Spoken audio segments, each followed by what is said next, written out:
Bonjour, je m'appelle Patricia Roussel, je suis directrice de recherche au CNRS. Je dirige une équipe qui s'intéresse au dialogue entre les cellules de la peau et le micro-environnement de la matrice extracellulaire au cours de la réparation tissulaire. Ma démarche scientifique repose sur l'étude des mécanismes à la base de l'ancrage des cellules de l'épiderme au derme.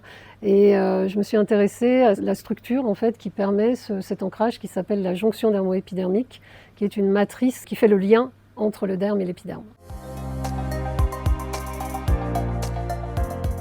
J'ai identifié la protéine essentielle pour l'ancrage de l'épiderme, qui est une laminine. Après avoir purifié donc, la laminine à partir de la peau, j'ai étudié les différentes propriétés biologiques et notamment propriétés d'interaction avec les cellules de l'épiderme. C'est ainsi que j'ai pu identifier ce site d'interaction qui m'a semblé présenter des propriétés intéressantes pour la dermocosmétologie.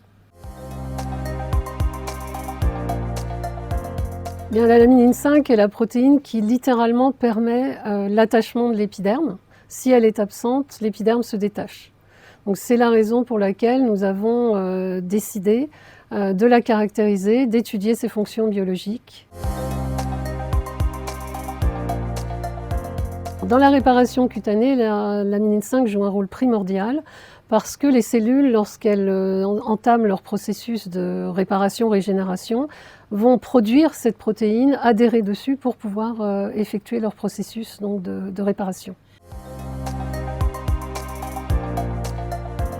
Avec le temps, comme les autres composants de la jonction dermo-épidermique, l'expression de la laminine 5 est réduite, ce qui entraîne la fragilisation de l'ancrage de l'épiderme via les mécanismes de prolifération et de différenciation de l'épiderme et donc réduire la fonction barrière de l'épiderme et vont également avoir un impact sur les mécanismes de cicatrisation cutanée.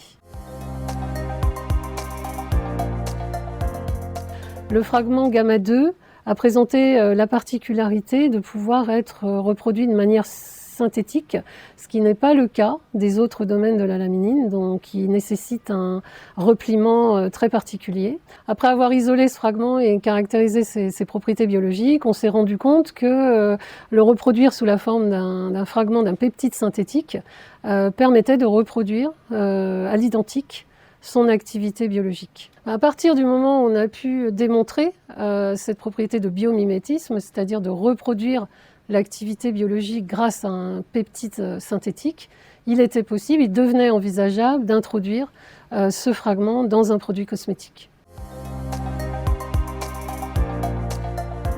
Eh bien, notre découverte a intéressé les laboratoires d'Anjou, avec lesquels nous avons mis en place un partenariat duquel est née la sébéline. Alors, pour prouver l'efficacité de la sébéline, nous avons mis en place une batterie de tests qui ont permis de démontrer d'une part les capacités de la sébéline à promouvoir l'ancrage des cellules de l'épiderme, de cellules provenant de sujets jeunes mais également de sujets âgés, et également de démontrer la capacité de ce fragment de laminine à induire la migration des kératinocytes dans un test de régénération d'un feuillet épidermique.